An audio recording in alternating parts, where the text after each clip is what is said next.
guys, what's going on? Jay the Reporter coming at you once again. And as always, how we do it every single Saturday, I wait for the Saturday slate. I wait for Saturday for me to get off work. Then I present y'all with this video against the spread. This is now week 15. Week 15.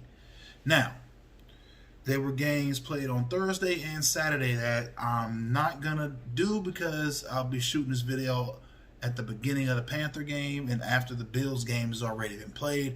So there are 3 games this week that I will not be able to do. The rest of the schedule, I'm ready for. Now, this is the current schedule that I have. Well, current record that I have. Right there. Now, this is going to more than likely push me past 100 because we still got a couple of weeks left to go. So what my new goal is now, I'm going to try to see if I can hit 120 wins. I got 3 weeks to do it. So let's go ahead and get it started. First game up, Bucs Falcons. Spread is 6.5 points. And I'm going to take the Bucs against the spread in this one. And honestly, I was considering flipping this pick. I mean, I've had the entire day to think about it. I was low-key thinking about flipping it because the Bucs have not been playing anywhere near the level of football that I believe they need to play to warrant this kind of a spread. But the reason I go with them on this one is simply because I trust Tom Brady to get this team ready for postseason play. And they had 3 games to get that done. I believe they started this week, and I think they opened it up a lot more with the wide receivers this week, especially Mike Evans. Look for a big week out of him. Next game on that docket, 49ers, Cowboys. With the 49ers and Cowboys, what we're pretty much looking at there is both teams whose destinies were altered based off of injuries. With Dak Prescott being hurt, pretty much derailed everything that the Dallas Cowboys had planned for this year. And then, of course, the 49ers not being healthy at all throughout the entire season, missing defensive players, offensive players. I mean, just hurt all over, not really cutting it there. So in this game, I'm going to take the 49ers against the spread. And the reason I say I'm going to take the Niners is that the Niners and Cowboys, for people who don't really know, if you maybe are kind of new to the whole football thing, this was a rivalry game dating back from the 80s all the way through the 90s. These were 2 teams that meant a lot, played a lot, and those games were always hard-hitting and very, very close games. But in this one, I'm going to go with the Niners for obvious reasons. They're just a better team on the field, better coaching. I'm just going to roll with the Niners on that one. And next game on the docket, Lions-Titans. Spread is -10.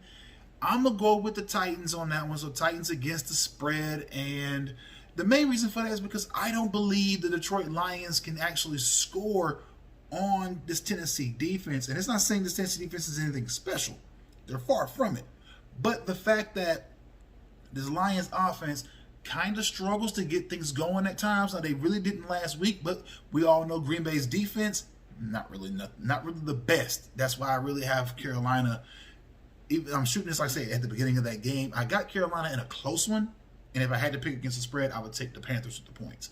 That's how I would have took that. But I can't count that game.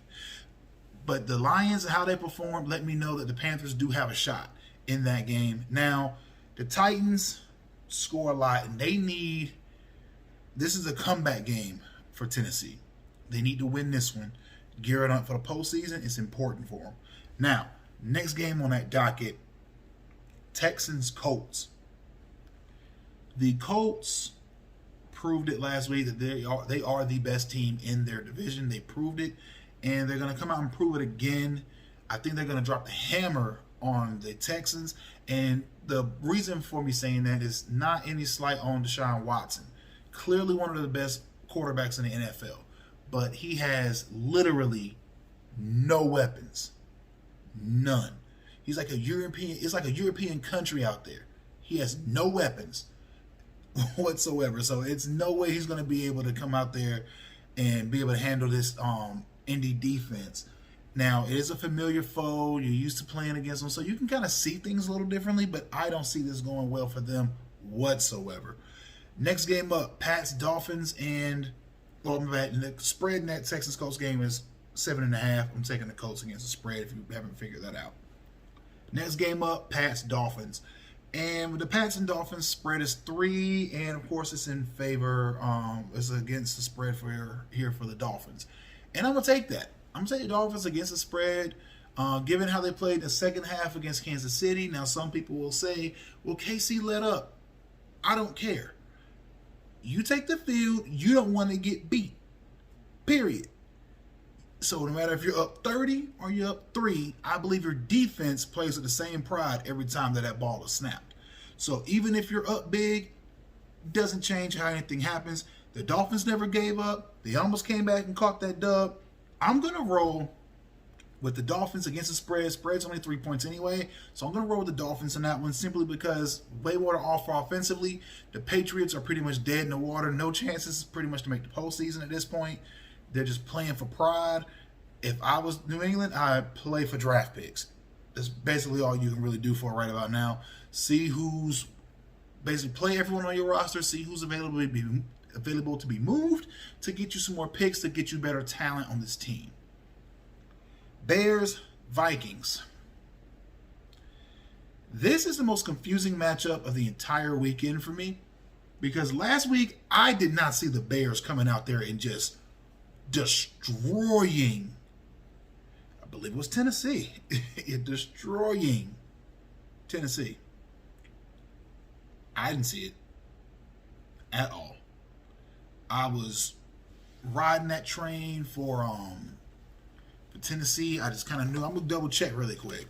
I believe it was was it? No, it wasn't. The Bears played the Texans. That's who it was. It wasn't the Titans, it was the Texans. I didn't see the domination coming. I didn't see any, that game. I was like, okay, that was a start off for a really bad week last week. But in this one, it's a little bit more close to home, divisional opponent. They know you. Taking the Vikings against the spread, and that's because I believe the Vikings, like I said, they have an offensive identity. They know they want to run the ball because they know that if they don't run it, they don't win it. That's pretty much how this team is built. And I'm going to believe in a team that knows who they are, more so than a team that still doesn't know who their starting quarterback is, and we're almost at the end of the regular season.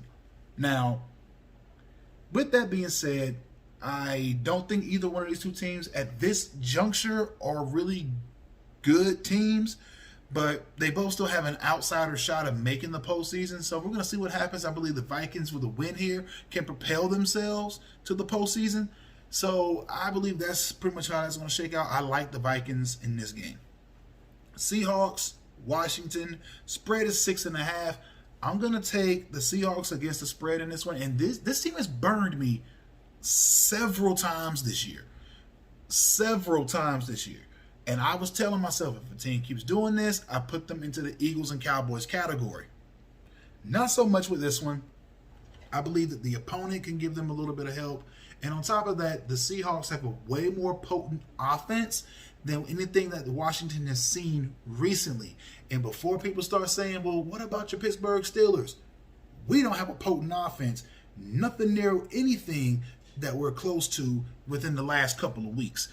It started in Baltimore and it's just carried over. So we caught a couple of L's because our offense has struggled to maintain possession, and also our receivers have struggled to maintain possession of the ball because they're leading the league in drops right about now. So there's your issues. So I'm not sure how much of that is really Washington playing great football, but I believe it's just Washington playing great defense.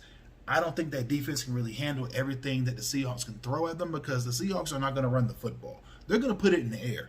And when you got a team that can put it in the air and put it in the air a lot, then that kind of can wear down the edge rushers and it can wear down the defensive secondary. So you're going to wind up seeing a big play to Lockett or to Metcalf. These guys are going to get behind these DBs because that's not the strength of that Washington defense. Now, moving on to the next game, we're sticking in the same area of the country. Jags, Ravens. Spread is -13. Of course, this is in favor of the Ravens, and I'm going to roll with them because the Ravens have been playing some really good football after that crazy game against Cleveland that everyone was talking about for pretty much the entire week. And a crazy game. I know Cleveland fans, you got to be mad when you lose a game like that because you were in it, you had your shot, and then it just kind of got all weird and wonky. And also, Vegas, I appreciate you giving people their money because they technically covered the spread, but it was only because of a fluke safety because of a ball getting tossed 5 yards back into the end zone on the last ditch effort play, a lot of laterals and stuff, so they kind of wiped that play out. So I can appreciate Vegas doing that, but only things that people are going to do with that money that you gave them back was just give it right back to you anyway, because that's what people who bet on sports do.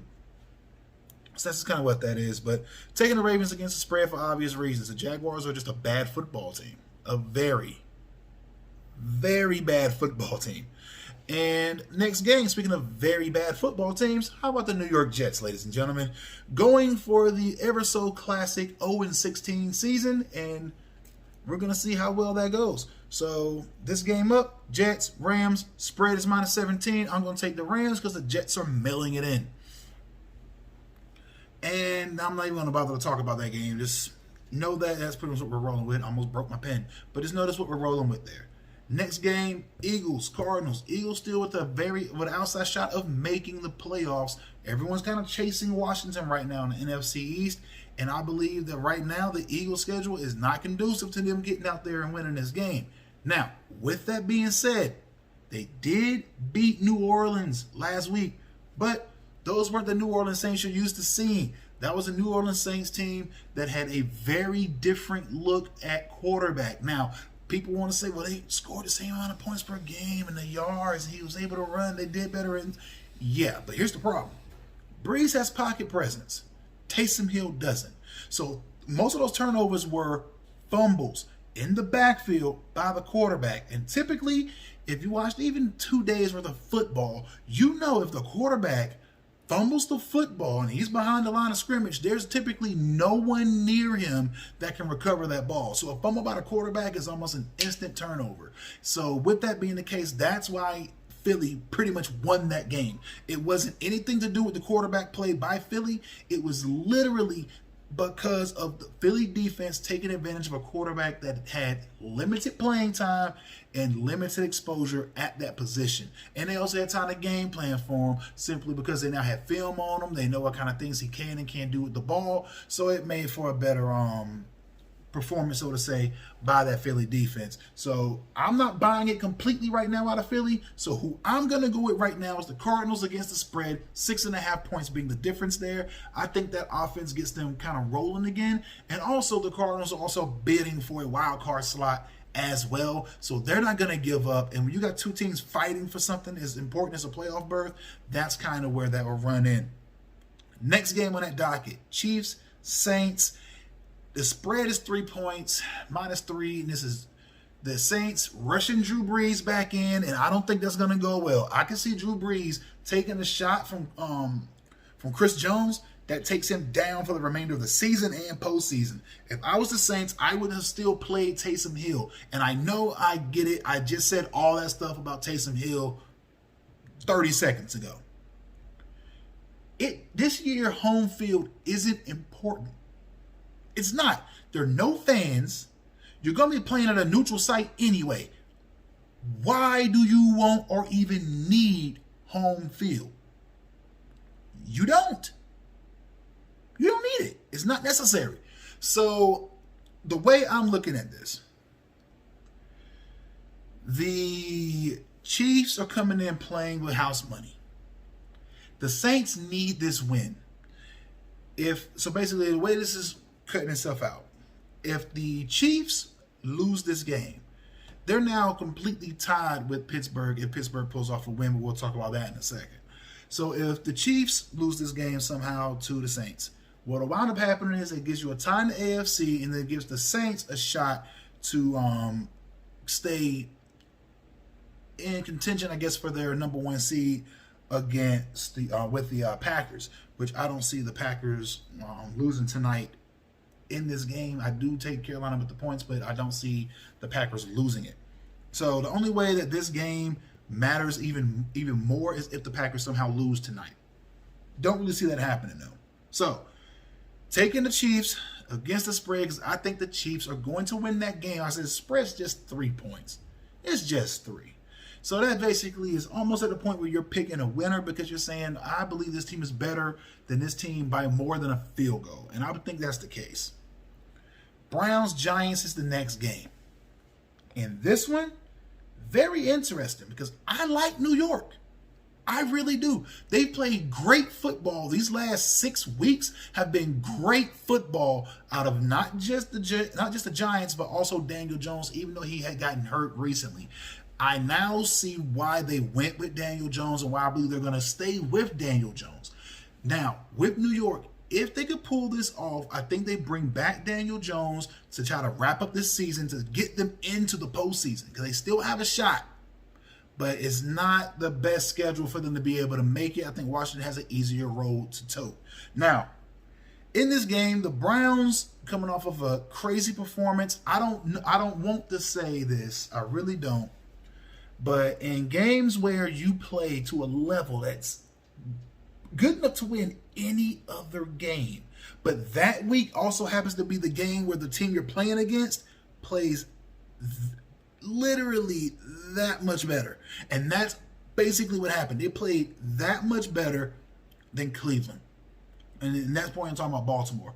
So when you lose a game where you play an outstanding ball game, then you have to come back and then take the field the following week.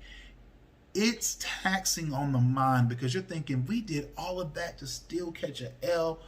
How do you get up and still feel good about yourself? And not to mention, this is a team that has struggled in the past to win games, make the postseason. This is a bad franchise historically. So these kind of things can set in. Now, this Browns team, I believe, can overcome that, and I'm leaning on them overcoming that. So with that being the case, I'm taking the Browns against the spread in this one, -6 points. And to wrap everything up, ladies and gentlemen, Steelers-Bengals, Monday Night Football. I am taking the Bengals plus points. I hope I'm wrong. I want to be wrong. I want to be extremely wrong. I want to be so wrong that I have to turn in my Steelers fan card, that I can no longer root for this team. That's how wrong I want to be. But I can only base this off of what I've seen from this team in the last 2 weeks. The Pittsburgh Steelers have underperformed. I'm going to take it back. In the last 3 weeks, the Pittsburgh Steelers have underperformed to a massive extent. Like, it's been ridiculous how poorly they performed offensively. Now the defense is all banged up and nicked up, and it's a good chance that we don't even have a healthy linebacker by the time we take the field in the postseason. So at this point, if Pittsburgh, all right, so given these two things, okay, just these two, I'm taking the Bengals with points. We know that. Now, talking to my fellow Steeler fans here, I want you to listen up really closely. If the Steelers lose this game, I say rest your starters for the remainder of the year. Because at this point, a division title doesn't matter. It truly doesn't.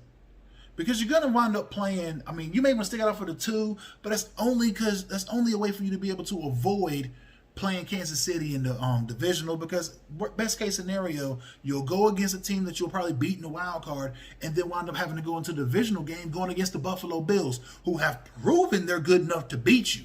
So you're not really in a position where who you play would matter at come the postseason. Because in the AFC, if I sat here and told you that the Indianapolis Colts made the Super Bowl, would it shock you? No. If I told you in the AFC that the Buffalo Bills made it to the Super Bowl, would it shock you? No. And you can hear my son agreeing with me right now. So, with this being the complete case, if the Steelers find some way to miraculously lose this game to the Bengals, I'm holding on hope that we do not lose to Cincinnati. But if we lose this game to Cincinnati, rest your starters, play that playoff game, let it happen. But guys, let me know what you think about all this down in the comment section below. Also, don't forget to like, share, comment, and subscribe to the channel. We are on the grind to 1 grand, ladies and gentlemen. We're so close. We have under 150 subscribers left to get there. So tell a friend to tell a friend. You know, just have them tap that button. Just have them tap the button. Just hit the subscribe button and get us there. But guys, my name is Jay the Reporter. Signing out. Peace.